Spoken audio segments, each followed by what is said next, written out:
If you would like to apply changes to a number of different patterns in a uniform fashion, you will need to group them first.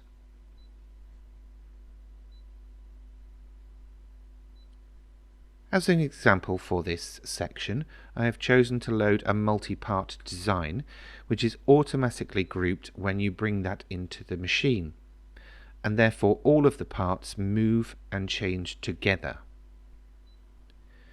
If we need to make changes, we go into Edit and Object Edit.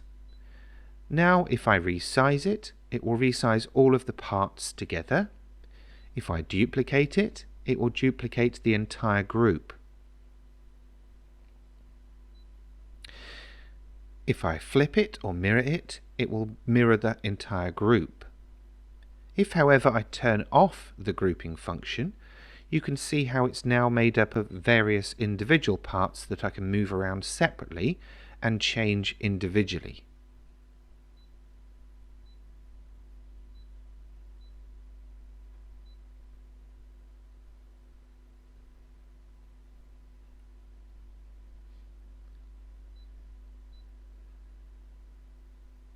The difference between grouping and welding is that if I group this, the objects are editable individually.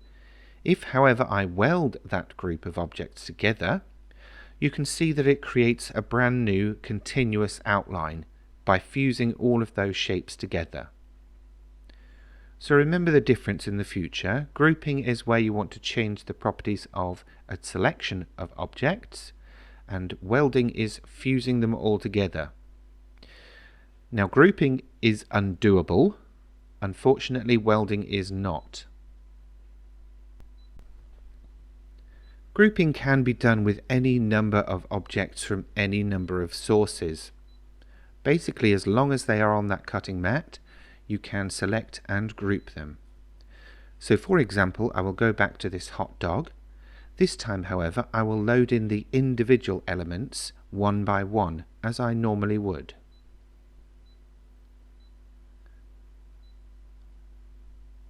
And you can see how, unlike earlier, it's loading them side by side as opposed to stacked in their original design form.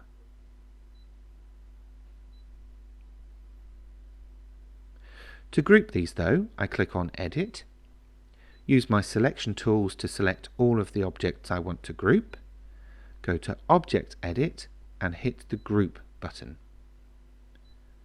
They are now grouped and I can make changes to the overall collection.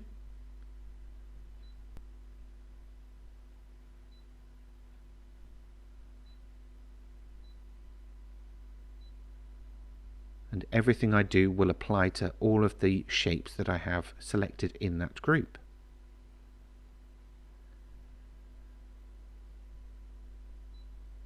I can ungroup them again afterwards and move them around.